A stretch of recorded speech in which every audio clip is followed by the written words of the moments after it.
감사절기를 맞이하면서 우리가 어떻게 하면 진정성 있는 감사를 하나님께 드릴 수 있을까? 하나님은 영이시니 예배하는 자가 영과 진리로 예배할지니라 하였습니다. 여기서 진리라는 말씀은 우리 이전 개역성경 번역에는 신령과 진정으로 예배할지니라 그렇게 진정이라고 번역했죠. 네, 진정으로도 번역할 수 있는 것입니다. 진정한 마음, 진실한 마음. 하나님 앞에 예배하는데 그냥 우리가 종교적으로 또 감사절기가 왔네 형식적으로 그렇게 드리는 것이 아니라 진정성 있게 마음을 담아서 인격적인 하나님 앞에 우리가 감사하고자 하는 것입니다. 그러면 그런 감사의 본을 어디서 찾을 수 있을까? 누가 그렇게 진정성 있게 감사하고 어떤 동기와 목적을 가지고 감사해야 되나? 우리가 하나님 앞에 이번 감사의 절기에 어떠한 감사를 하나님께 드려야 될까? 오늘 다윗의 경우를 들어서 우리의 감사는 어떠한가를 한번 돌아보면서 말씀 속에서 우리가 드려야 될 감사, 진정한 감사를 발견하는 시간, 그런 은혜의 시간이 되기를 축복합니다. 아멘. 먼저 나의 감사의 동기와 목적이 무엇인가를 한번 살펴보는 일이 필요합니다. 다윗은 하나님의 언약궤를 예루살렘 성에 모셔오는 과정에서 감사하고 또 그것을 다 이루어 놓고 감사를 드렸습니다. 그 내용이 오늘 본문의 내용이에요. 다윗은 왜 그렇게 구태여 하나님의 언약궤를 꼭 다윗이 있는 다윗성에 모셔오려고 했던가? 그것은 하나님과 늘 가까이 하고 싶은 거예요. 하나님께서 항상 함께하는 사람이 되고 싶은 것입니다. 그래서 하나님의 언약궤를 모셔오고 싶었어요.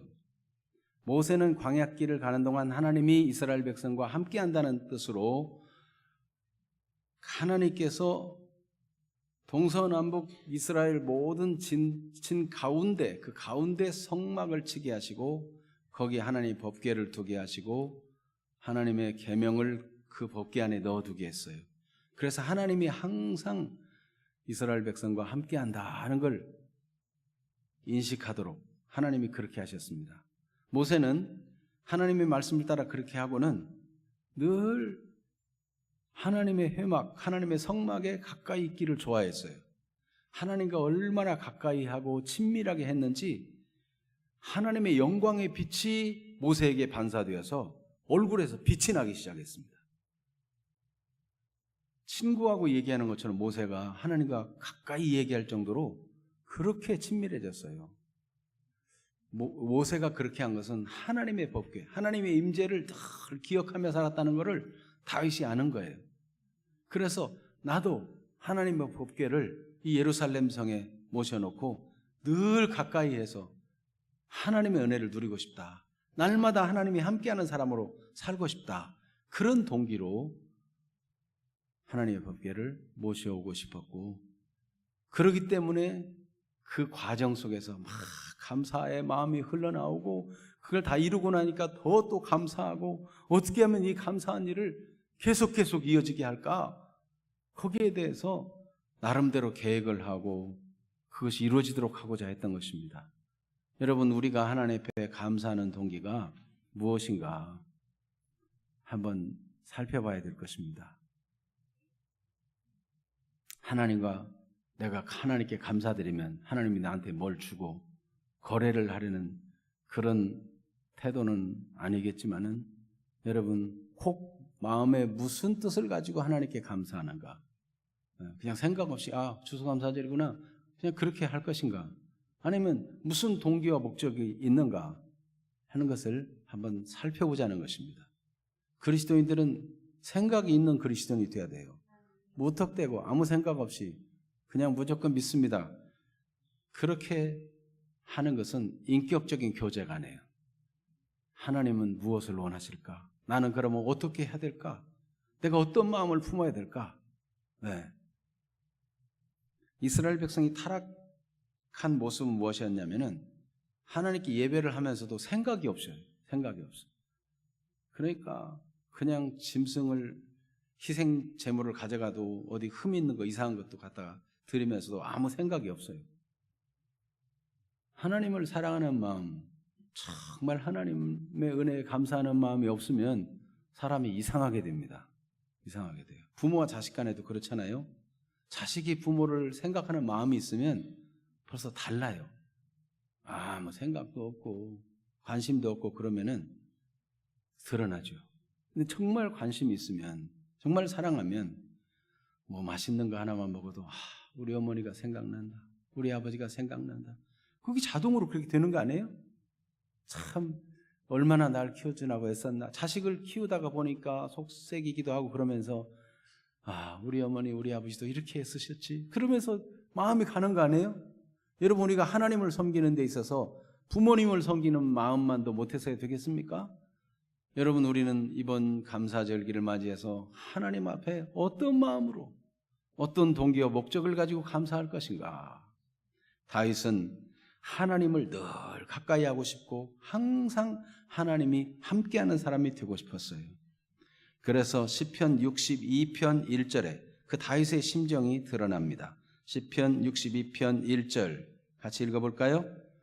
나의 영혼이 잠잠히 하나님만 바라며 나의 구원이 그에게서 나는도다. 어떤 어려운 일이 닥쳐도 잠잠히 하나님만 바라보고 하나님만 생각하고, 하나님이 나를 구원해 주시지 않으면 누가 나를 도울까? 늘 하나님을 의지하는 마음이에요. 이 같은 마음을 시인 아삽도 시편 73편 28절에 이렇게 적었어요. 같이 볼까요? 하나님께 가까이함이 내게 복이라. 내가 주 여호와를 나의 피난처로 삼아 주의 모든 행적을 전파하리이다. 하나님께 가까이 하는 것이 내게 복이다. 내 다른 복이 중요한 게 아니고 하나님과 가까이 하는 게 진짜 복이다. 이걸 아삽이 안 거예요. 네. 아무리 돈이 있고 권세가 있고 명예가 있고 지식이 있어도 하나님이 함께하지 않으면 아무것도 아니더라. 하나님께 가까이 함이 복이다. 이걸 깨달은 거예요. 다윗이 감사하는 동기와 목적은 무엇인가? 하나님의 뜻을 알고 하나님의 인도받는 것이 그의 즐거움이 되고 그의 영광이 되었습니다. 하나님의 뜻을, 하나님의 법궤를 모셔오려는 건요, 법궤를 통해서 하나님의 뜻을 묻고 하나님의 뜻을 알고, 그래서 하나님의 인도대로 살고, 그렇게 하나님이 정해준 뜻대로 사는 것이 그 자체가 나의 영광이다. 이런 삶을 산 거예요. 하나님의 뜻이 때때로는 행복하고 좋은 일만 있는 것이 아니라 고난도 있을 수 있어요. 그러나 그것이 하나님의 뜻이라면 아멘 하고 받아들이는 거예요. 그 자체를 귀하게 여기는 거예요. 이게 다윗의 법궤를 모셔오는 동기와 목적입니다. 그가 그렇게 감사함으로 찬양하고 그저 몇 발짝 뛰면 또 거기다 막 하나님 앞에 예물을 드리고 절을 하고 이러면서 그렇게 경배하면서 법궤를 모셔올 때 그 마음이 이렇게 하나님의 뜻을 알고 하나님의 인도를 받고 싶고 그것을 자기의 영광으로 삼고 싶어서 그렇게 한 것입니다. 온통 감사 충만한 시간이 되는 거예요. 그 법궤를 모셔오는 자체가. 그래서 사도행전 13장 22절에 보면 하나님께서 이렇게 하나님의 뜻을 깨닫기를 원하고 인도받기를 원하는 다윗의 그 상태를 하나님이 이 성경의 기록에서 표현해 놨죠. 사도행전 13장 22절 거기 기록한 대로 읽어볼까요? 내가 이새의 아들 다윗을 만나니 내 마음에 맞는 사람이라 내 뜻을 다 이루게 하리라 하시더니, 그러더니 마침내 사울 임금을 패하시고 다윗을 왕으로 세우셔서 하나님의 뜻을 다 이루며 살게 했어요. 보세요. 다윗이 깨달은 건 뭐냐면은 사울이 망한 이유 중에 하나가 하나님에 대해서 관심 없고 하나님의 뜻에 대해서 관심 없고 그냥 자기가 나라를 막 크게 하고 성공하고 전쟁에 이기고 뭐 이런 것만 관심이 있지 하나님께 뜻을 묻으려고 하지 않아요. 그러니까 법궤가 어디 있든지 옛날에 사사시대에 뺏겨가지고 저 한쪽에 있는데 그거 뭐 어디 있든지 신경도 안 쓰는 거예요. 왜냐하면 마음이 하나님께 없고 하나님 뜻을 묻는 게 중요하지 않기 때문에. 여기 성경이 그걸 보여줍니다. 역대상 13장 3절 볼까요? 우리가 우리 하나님의 궤를 우리에게로 옮겨오자. 사울 때에는 우리가 궤 앞에서 묻지 아니하였느니라 하매. 사울 때는 하나님의 궤 앞에서 묻지 아니했다. 그러니까 우리는 어떻게 하자는 거예요? 이제 묻자. 하나님의 인도를 받자. 그래서 모셔오자. 그런 거예요. 역대상 10장 14절도 볼까요? 여호와께 묻지 아니하였으므로 여호와께서 그를 죽이시고 그 나라를 이새의 아들 다윗에게 넘겨주셨더라. 보세요. 하나님의 뜻을 묻지 아니함으로 그를 죽이셨다. 누구예요? 사울. 여러분, 하나님의 뜻이 무엇인지 관심 없고 제멋대로 믿으면 하나님을 섬기는 것이 아니라 우상을 섬기게 됩니다. 이름만 하나님이지 다 자기 욕심을 섬기고, 자기 좋아하는 것을, 그것이 돈이든지 뭐 그것이 명예든지 자기 영광이든지 자기 자랑이든지 그게 우상이 될 수 있어요.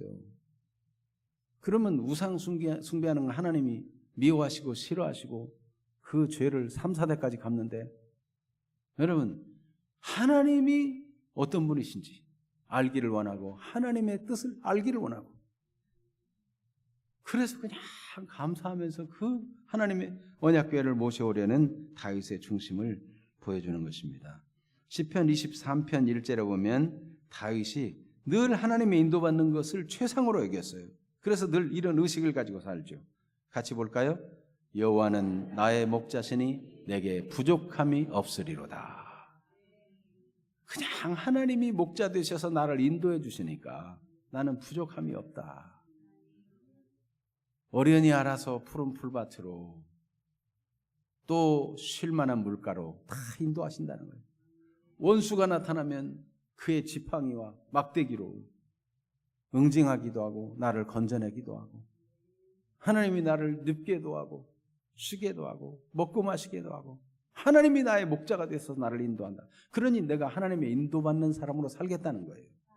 그래서 하나님의 언약궤를 그토록 모시고 오고 싶었던 것입니다. 그러니까 그거 생각하면 얼마나 감사해요. 이게 하나님의 인도받는 비밀이니까. 그렇게 사모하고 감사함으로 하나님의 언약궤를 모셔올 수밖에 없는 것이죠. 예수님께서도 요한복음 13장 30절에서 31절, 오늘 말씀 묵상 본문이죠. 요한복음 13장, 거기 한번 읽어봅니다. 유다가 그 조각을 받고 곧 나가니 밤이러라. 그가 나간 후에 예수께서 이르시되 지금 인자가 영광을 받았고 하나님도 인자로 말미암아 영광을 받으셨도다. 아멘. 이 가룟 유다의 마음속에 예수님을 팔려는 생각을 사단이 넣었어요. 그런데 예수님께서 정말 사랑하는 마음을 표현해서 그 빵을 초에 찍어서 가룟 유다에게 건네주었어요. 여러분, 친밀하고 사랑하는 사람, 애정을 표현하기 위해서 음식을 이렇게 먹여주기도 하고 그러잖아요. 가룟 유다에게 지금 음식을 먹여주는 거예요. 그러면 가룟 유다가 속에 나쁜 흑심을 품고 있으면 주님이 나를 이렇게 사랑하는데 내가 못된 생각을 했구나, 주님 앞에 눈물을 흘리며 통곡하며 내가 죄인입니다 이래야 되는데, 얼굴색 하나 안 변하고요, 뻔뻔스럽게 그걸 받아먹고 눈 하나 끔찍 안 합니다. 내색을 안 해요. 주님은 그를 사랑해서 이제라도 돌이키라 사랑의 표시를 하는데도, 그러니까 사단이 그 마음 속에 들어가 그를 장악하고 말아요. 그렇게 해서 이 사탄의 지배를 받는 이 가룟 유다가 떠나는데, 빛 되신 예수님을 떠나는 그 길이 곧 밤이에요. 밤. 조각을 받고 나가니 밤이라라. 어두운 밤이에요. 여러분, 주님을 떠나면 밤이에요. 낮에도 밤이고 새벽에도 밤이고 밤이도 밤이고, 빛 되신 예수님을 떠나는 삶은 어둠이요 흑암의 세력에 장악되는 것이요 어두운 인생이 될 수밖에 없어요. 근데 예수님은 내가 하는 일을 속히 하라 이렇게 말씀하십니다. 이것은 무슨 말이냐면은 예수님이 어쩔 수 없이 잡혀 죽는 게 아니고 예수님이 자기 목숨을 버릴 권세도 있고 취할 권세도 있고 그렇다고 말씀했어요. 예수님이 결정하시는 거예요. 예수님이 유월절 어린 양으로 우리 모든 죄를 담당하기 위해서 죽기로 결정하시고 그의 뜻을 가지고 그의 권세를 가지고 행하는 일이라는 것을 분명히 하셨어요. 그러면서 이제 가룟 유다가 역시 마음을 변하지 아니하고 사단에게 잡혀서 예수님 팔려고 떠나는 그 모습을 볼 때 예수님이 고백이 뭡니까? 그가 나간 후에 예수께서 이르시되 지금 인자가 영광을 받았다. 예수님은요, 지금 결심한 때나 그것을 이룰 때나 똑같아요. 예수님은 이 땅에 오실 때부터 자기 목숨을 우리의 대속물로 주려고 오셨고 그걸 계속 고백했죠. 섬김받으려 함이 아니라 자기 목숨을 대속물로 주려고 오셨다. 그 오실 때의 마음이나 중간에 사람들이 예수님을 높여주고 라삐어 그리고 임금이 되어달라고 그러고 그럴 때도 예수님의 마음은 내가 대속물로 내 목숨을 줘야 되겠다. 그 마음이 같아요. 지금 이제 불과 며칠 안 남은 이 6월절에 예수님이 마지막 만찬을 하면서 가룟 유다가 떠날 때 지금 영광을 얻었다라고 말합니다. 이 영광은 뭡니까? 십자가고 고난이에요. 이게 하나님의 뜻이에요. 하나님의 뜻이 이루어지는 일이 시작되고 있는 이 출발점에서 예수님은 영광을 얻었다라고 말씀합니다. 예수님은 십자가를 영광으로 여겼어요. 고난을 영광으로 여겼어요. 우리가 하나님의 뜻을 알고자 할 때 그저 힘든 일은 없고 아픈 일도 없고 어려운 일도 없고 그저 편안하고 무탈하고 잘 되기만 바라고 그게 하나님의 뜻이라고 붙잡고 싶다면은 예수님하고 너무 다른 거 아니에요? 여러분, 예수님께서 아무든지 나를 따라오려거든 날마다 자기를 부인하고 자기 십자가를 지고 나를 따를 것이라 그랬어요. 주님을 따르는 길은 그냥 거저먹는 길이 아닙니다. 하나님의 큰 은혜의 선물을 받기 위해서는 그리스도와 같이 십자가를 영광으로, 십자가 고난을 당하고 나면 뒤에 무슨 영광 준다 그거 말고 십자가 그 자체를 영광으로 여길 수 있는, 고난 자체를 영광으로 여길 수 있는 이런 믿음의 사람이 하나님의 인도를 받는 사람입니다. 다윗은 하나님의 뜻을 따라 사무엘에게 왕으로 기름 부음을 받고 나서 고난이 얼마나 심각해졌는지 몰라요. 사울은 날마다 다윗을 죽이려 하고. 그런데 하나님의 뜻이니까 그 길을 가는 거예요. 나 못해 먹겠습니다 이러지 않고, 나 그냥 조용히 사는 게 좋습니다 이러지 않고 그 고난을 겪어냅니다. 그리고 하나님의 뜻으로 세운 그 전임자 사울을 죽일 기회가 있을 때 하나님이 이 기회를 다윗 왕에게 주셨습니다. 왕이시여, 명령만 하면 내가 단칼에 죽이겠습니다. 아니다, 내가 어찌 하나님을 대신하겠느냐. 그도 하나님이 세웠다. 그리고 다윗은요 임으로 행하지 않아요. 그러면 살려주면 또 공격하고 죽이려고 하고 고난이 있어요. 그런데도 하나님의 뜻이니까 그 고난을 그냥 받아들이는 거예요. 여러분, 바이올린이나 첼로나 이런 귀중한 악기를 만드는 나무는 저 눈보라같이는 이 추운 겨울 날씨가 많은 저 로키 산맥 험준 산령 그 비바람을 맞고 그 눈보라치며 그렇게 어려운 환경에서 자란 나무들이 명품 악기를 만드는 재료가 된다고 합니다. 여러분, 우황청심화는 어디서 나오는지 아세요?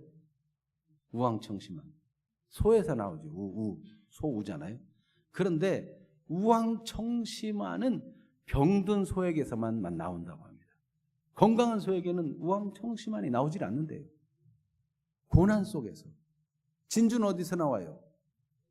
그 어떤 조개예요? 고난받는 조개예요. 그 이물질 안에 하나 들어오면 그걸 가지고 막 고통하고 그걸 막 내뱉으려고 그러고 하면서 고통하고 씨름하는 중에 진주가 만들어지는 거잖아요. 네? 여러분, 하나님의 뜻을 믿음으로 받는다면 그게 영광이라고 생각할 수 있는 것입니다. 여러분, 고난 후의 영광만 생각하지 말고 고난도 영광으로 믿으며 하나님의 뜻을 알기를 원하고 하나님의 뜻을 기뻐하고 하나님의 뜻을 즐거워하는 우리 모두가 되기를 축복합니다. 다윗은 하나님의 뜻을 알고 하나님의 인도받는 것이 즐거움이 되고 영광이 되기를 기뻐하면서 그렇게 하나님의 법궤를 모셔오고자 했던 것입니다. 그러면 이제 나는 어떤 감사를 드릴까요? 다윗이 드린 감사를 보면서 나의 감사를 한번 발견하는 시간이 되기를 바랍니다. 감사의 기본은 구원의 은혜에 대한 감사이며 희생을 드림으로 표현됩니다. 다윗의 경우를 보니까 이 법궤를 메고 오는 데 있어서 하나님 앞에 번제와 화목제를 드려요. 역대상 16장 1절 읽어볼까요? 하나님의 궤를 메고 들어가서 다윗이 그것을 위하여 친 장막 가운데 두고 번제와 화목제를 하나님께 드리니라. 번제와 화목제를 드렸어요. 이 화목제는 감사제에 해당해요. 감사 예물을 막 드려 감사제를 드리는 거예요. 번제는 속죄의 은혜를 생각하는 거예요. 나 같은 죄인이, 허물 많은 죄인이 어찌 하나님을 가까이 모시고 살 수 있겠습니까? 여러분, 우리가 어떻게 하나님을 섬기고 하나님 은혜를 감사할 수 있는 사람이 돼요? 우리 주 예수 그리스도의 희생을 감사하지 않을 수 없어요. 이 번제는요, 짐승의 각을 떠가지고 가죽 외에는 모든 걸 다 불태워드려요. 번제는. 우리 예수님은 자신의 몸 전체를 다 희생하여 살이 찢기고 온몸에 피가 다 쏟아져 우리의 구원을 위한 희생 제물이 되었어요. 우리는 감사의 기본이 구원의 은혜에 대한 감사이고, 이게 번제뿐만 아니라 화목제를 드려서 감사 예물을 드린 거예요. 여러분, 우리가 예수님 우리 죄를 위해 죽으셨기 때문에 우리는 더 이상 번제를 드릴 필요가 없어요. 그러나 다윗처럼 화목제, 감사의 마음을 담은 예물을 주 앞에 드려서 제사장도 먹고 함께 제사 드리는 사람 나눠 먹고 이렇게 서로 친교를 누리고 감사를 같이 고백하고 하는 일이 필요한 것입니다. 왕이면 기본적으로 번제나 화목제 내용이 소예요. 큰 암소나 황소나 소예요. 소. 또 그 나름대로 직무에 따라서 이게 그 제물의 정도가 다 결정돼요. 백부장은 어느 정도, 천부장은 어느 정도, 제사장은 어느 정도 예물 다 기본적으로 정해져요. 워낙 가난한 사람은 비둘기, 산비둘기 뭐 이런 걸로 드리기도 하고 그래요. 이거는 각자 자기가 정해야 돼요. 자기가. 여러분, 이번 추수감사절은 얼마나 드리는 게 좋겠어요? 그 각자가 정해야 돼요. 자기 형편을 따라 진정성 있게 주님의 은혜를 감사하면서 한 해를 돌아보면서 감사의 정도를 각자가 정해서 진정으로 드리는 거예요. 아무도 판단할 자가 없어요. 오직 하나님 앞에서 하나님이 받으시는 그런 예물을 드리는 것입니다. 그래서 히브리서 9장 27절 같이 볼까요? 그리하면 그가 세상을 창조할 때부터 자주 고난을 받아야 할 것이로되 이제 자기를 단번에 제물로 드려 죄를 없이 하시려고 세상 끝에 나타나셨느니라. 예수님이 세상 끝에 나타나셔서 구약의 제사는 자주자주 드리는 제사지만 예수님은 자기 몸으로, 흠없는 자기 몸으로 자기를 단번에 제물로 드려 죄를 없이 하시려고 세상 끝에 나타나셨다. 예수님이 이렇게 희생되셨다는 것은 세상 말세라는 거예요. 말세. 세상 끝이라는 것이고, 우리는 예수 그리스도의 희생과 부활을 믿는 사람으로서 말세에 살고 있다는 것을 기억해야 돼요. 얼마나 우리가 더 많이 감사하고 하나님을 영원하게 할 수 있는 기회가 있을지 우리는 다 알 수 없습니다. 개인의 죽음의 비밀이고 주님이 다시 오시려는 날은 가까워오고 있습니다. 여러분, 우리 주 예수님이 우리 죄를 위한 완전한 번제물이 되어주셨어요. 그래서 우리도 감사할 때 늘 예수님의 십자가의 희생을 생각하면서 감사하고 거기에 우리의 마음을 담아서 또 화목제물과 같이 감사를 드리고 그렇게 하는 것이 마땅하다는 것입니다. 감사의 기쁨을 나누는 방법도 한번 생각해 봐야 됩니다. 감사의 기쁨을 어떻게 나눌까? 다윗은 감사의 기쁨을 나누는 방법을 가지고 하나님을 향한 감사를 표현했습니다. 자, 그가 감사를 표현한 내용을 보면 하나님의 백성을 축복함으로 감사를 나눴어요. 하나님이 그렇게 원하던 일이 이루어지게 하신 것을 감사하면서 그 감사의 표현을 백성들을 축복하는 것으로, 내게 주신 이 은혜가 얼마나 감사한지 확 백성들을 축복하는 거예요. 축복하는 거예요. 여러분, 기쁘고 좋을 때는 내가 기쁘고 좋으니까 다른 사람 앞에도 막 좋은 말을, 덕담을 잘 될 거라고 좋은 얘기를 막 하죠. 지금 다윗이 하나님의 은혜에 너무 감사하니까 막 백성들을 막 축복하는 거예요.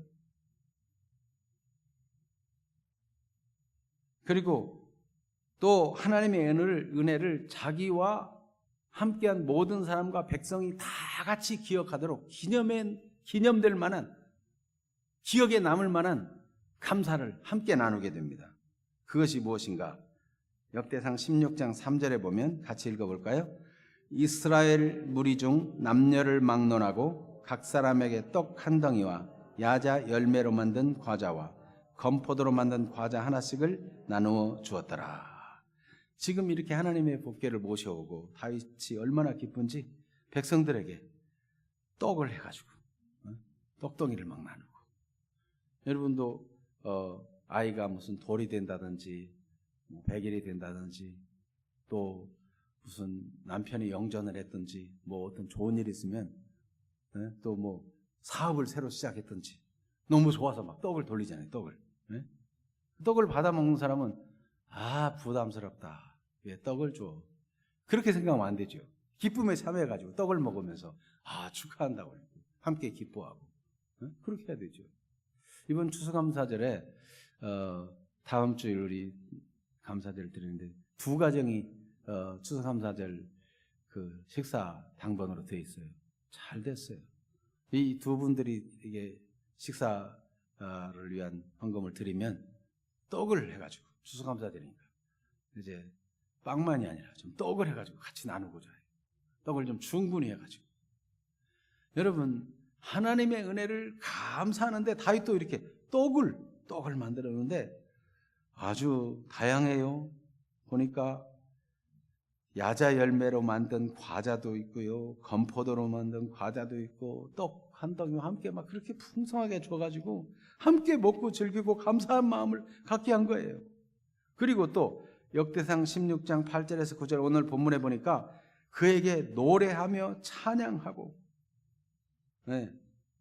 백성들에게 알릴 뿐만 아니라 그 찬양을 만 백성에게, 만민에게 다 알리라, 그렇게 하나님의 은혜를 전하게 만드는 거예요. 여러분, 하나님의 은혜를 전하는데 축복하기도 하고 떡과 과자를 만들어 나눠 먹으면서 함께 기뻐하고, 여러분 미국의 추수감사절 그 첫 유래도 그렇습니다. 낯선 땅에 풍토병 와가지고 풍토병으로 많이 죽고 그 신앙의 자유를 찾아서 그 미국까지 오면서 말이에요, 얼마나 많은 사람이 죽었습니까? 영국에서 떠난 메이플라워를 타고 떠난 이 청교도들이 오직 자유롭게 신앙생활하기 위해서, 성경대로 신앙생활을 하고 싶어서 그렇게 떠나왔어요. 수많은 사람이 죽었어요. 도착해서도 죽었어요.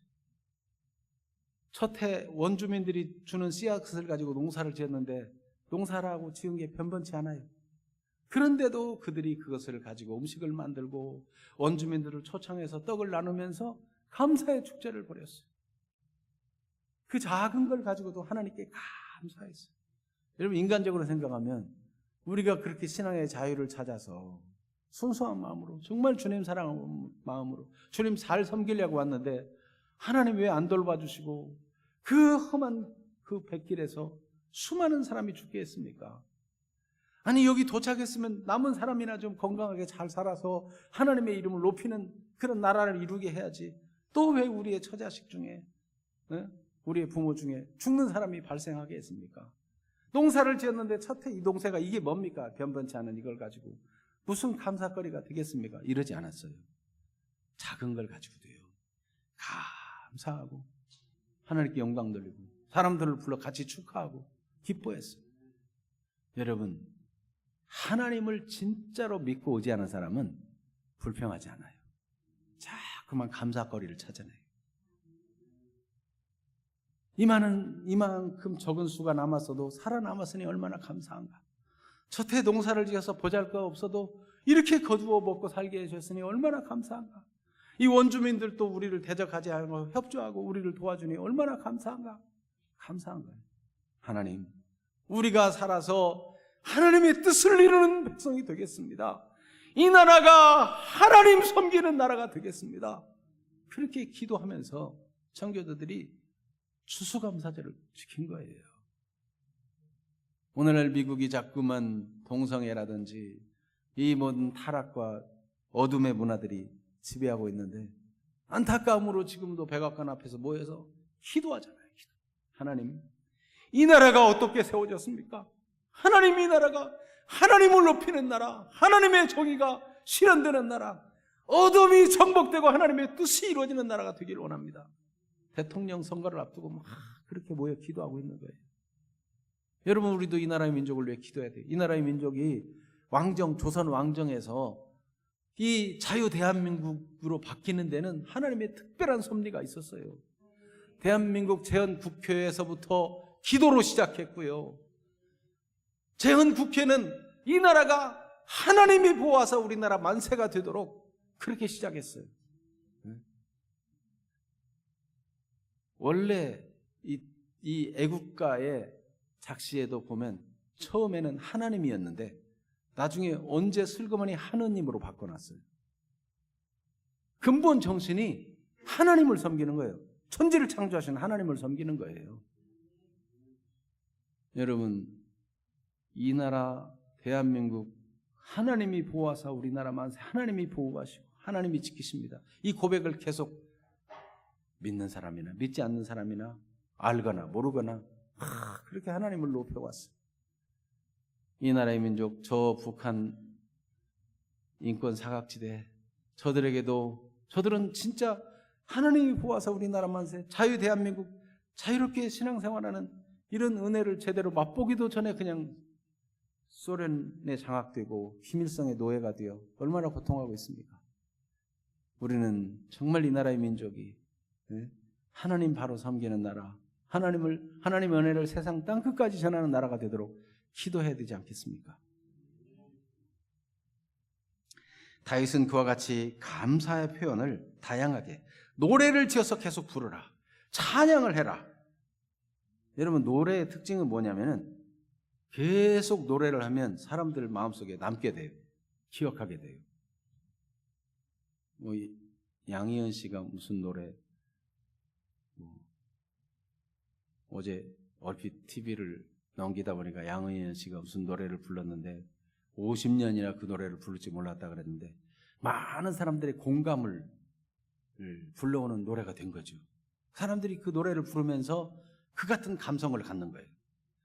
노래로 찬양으로 부르게 하면서 다윗의 가진 감사를 함께 가지게 하고 싶은 겁니다.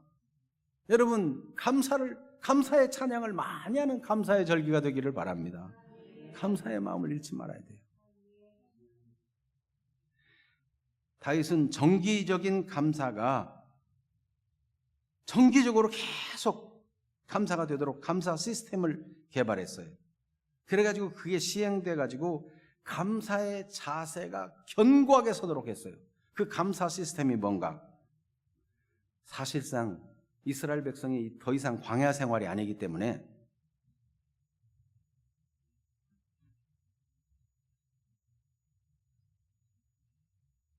이제 성막을 걷고 또 법궤를 메고 이렇게 옮기는 일이 필요 없어요.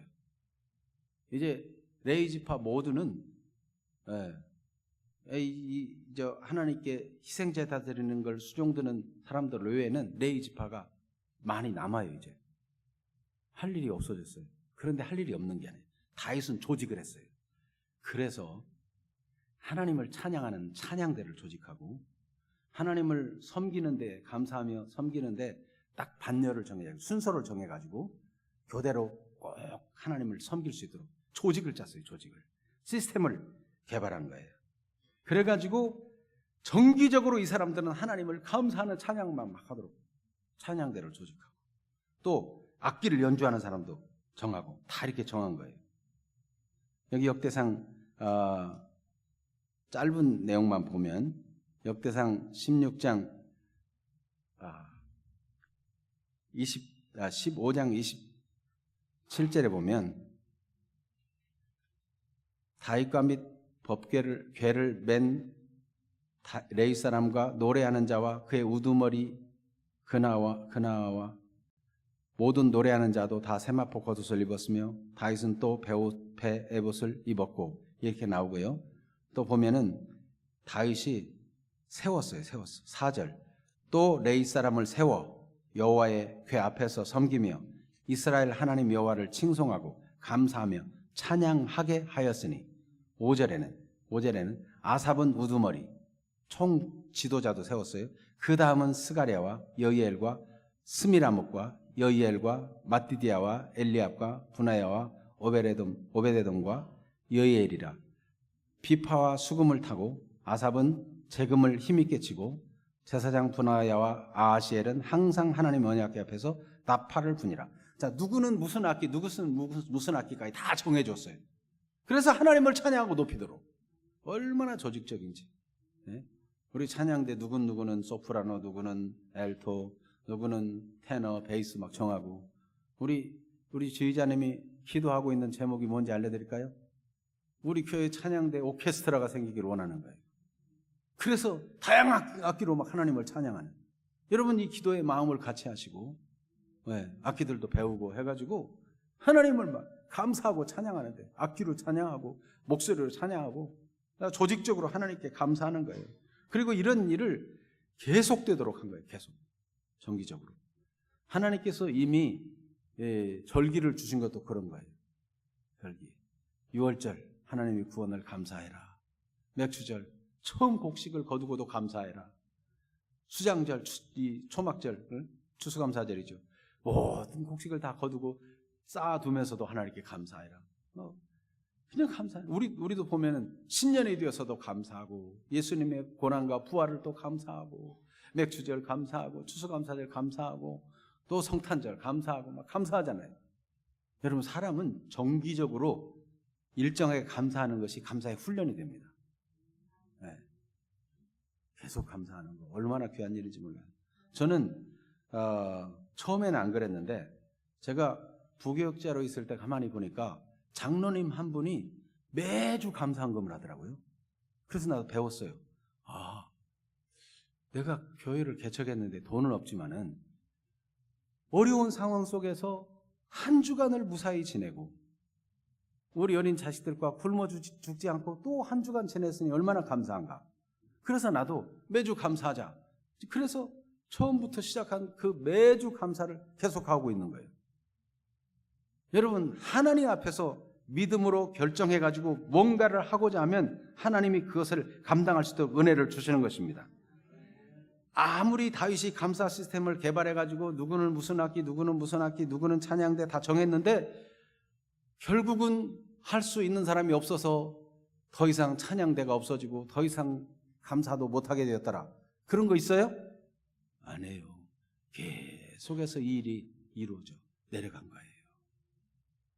여러분, 하나님 앞에 감사를 정하고 하나님 앞에 감사의 마음을 잃지 않고자 하고 그것이 아예 체질화되고 조직적이 되고 정기적으로 될 수 있도록 우리는 뭔가를, 시스템을 만든 다윗을 생각하면서 우리가 감사를, 내가 11조 할 때마다 그래도 감사는 해야 되겠다라든지 뭔가 이게 시스템을 만드는 게 중요해요. 여러분, 기도도 내가 항상 기도해야 되지. 항상 기도를 한다는 마음은 같지만 잘 안 돼요. 그러나 내가 식사 시간을 두고 기도해야 되겠다. 그럼 밥 먹을 때 식사 기도 간단히 한 다음에 간절히 또 기도할 수 있어요. 식사 시간은 딱 정기적으로 정해져 있잖아요. 그러니까 기억하기 쉽죠.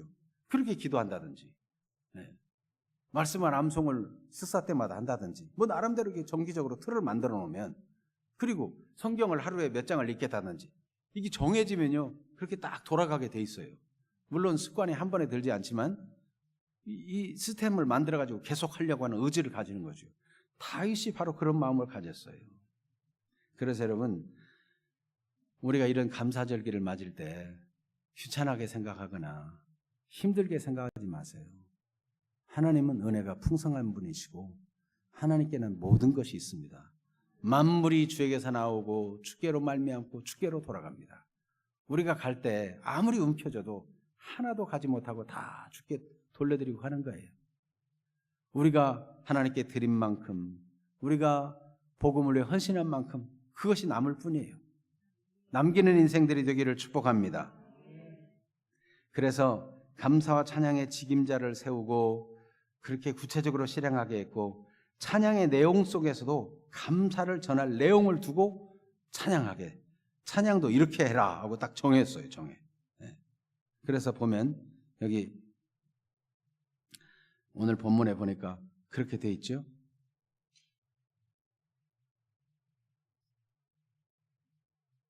그 감사 8절에 너희는 여호와께 감사하며 그의 이름을 불러 아뢰며 그가 행하신 일을 만민 중에 알릴지어다, 이렇게 딱 정해놨어요.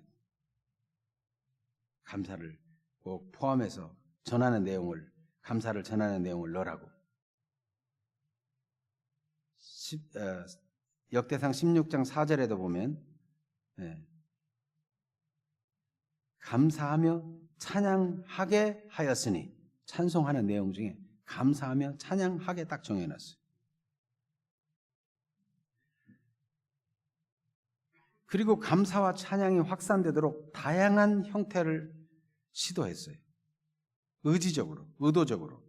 그래서 너희가 감사해라, 너희 후손들에게도 전해라, 그것이 또 만민에게 다 알게 하라, 뭐 이러면서. 그리고 이 감사를 큰 소리로 막 반복적으로 말하기도 하고 선포하기도 하고 하도록 했어요. 여기 8절을 한번 읽어봅니다. 8절. 너희는 여호와께 감사하며 그의 이름을 불러 아뢰며, 이 불러 아뢰며, 이 아뢰며가 선포하는 거예요. 선포. 그리고 여기 9절을 봅니다. 그에게 노래하며 그를 찬양하고 그의 모든 기사를 전할지어다. 이 전할지어다라는 말은 큰 소리로 외치는 걸 말해요. 큰 소리로 전하는 거예요. 근데 그걸 한 번만 하는 게 아니라 이게 반복적으로 막 하라는 거예요. 반복적으로. 여러분, 하나님을 향한 감사는 어쩌다 하는 것이 아니고 계속해야 될 일이고, 막 감사하다고 막 크게 선포하고 외치며 감사할 일이고, 감사하는 삶이 후대에 전수되도록 언약에 근거한 감사를 전하게 했어요. 그래서 12절에서 18절에 보면 이 언약을 기억하라. 후손들에게 말해요. 이 언약을 기억. 15절도 한번 읽어볼까요? 15절. 너희는 그의 언약 곧 천대에 명령하신 말씀을 영원히 기억할지어다. 이 하나님의 말씀, 아브라함, 이삭, 야곱에게 하신 그 맹세, 이게 다 언약을 생각해 보면 하나님이 주신 언약이 얼마나 확실하냐. 그게 감사할 수밖에 없다는 거예요. 그래서 감사를 그냥 내가 기분 좋으면 감사하고 잘 되면 감사하고 그런 게 아니라 하나님의 말씀의 언약에 근거해서 하나님이 어떤 일을 이루셨는가를 알게 하고 자꾸 일깨워줘가지고 그 감사를 후대에 계속 전하도록 그렇게 세웠어요. 정말 제대로 감사를 만들어냈죠. 여러분, 나는 하나님의 은혜에 감사하고 은혜 찬양하고, 그런데 내 후대에 가서는 감사할 줄도 모르고, 소득 있어도 11조도 할지도 모르고, 감사금도 드릴지 모르고, 그냥 다 자기 자신만을 위해 살고, 그럼 이거 어떻게 되겠어요? 다시 다 전도 대상이 돼버리면 어떻게 되겠냐고요. 우리가 우리 자식들은 확실하게 전도해서 믿음을 가지게 하고, 그리고 세상 땅끝으로 믿지 않는 이웃들을 향해 나가야 되는데, 돌아보니까 나는 잘 믿는 것 같다고 했는데 그게 하나도 후손에게는 전달이 안 돼가지고 또다시 전도해야 된다. 그러면 이거 참 안타까운 일이 아닙니까? 우리가 감사를, 그래서 자식들과 함께 나 이번에 추수감사절에 이만큼 감사하려 한다. 너는 얼마나 할래? 이런 것도 서로 얘기도 하고, 그래서 아이들도 우리 부모님은 이번에 이렇게 감사를 하는구나. 그리고 그냥 감사한 금을 줘가지고 이만큼 감사해 이렇게 끝날 게 아니라 내가 준 용돈 중에서 너 전략해가지고 그 중에서 네가 감사해라. 네 돈으로. 여러분, 주는 거 받아가지고 통과하는 거 그거는 별로 마음이 안 가요.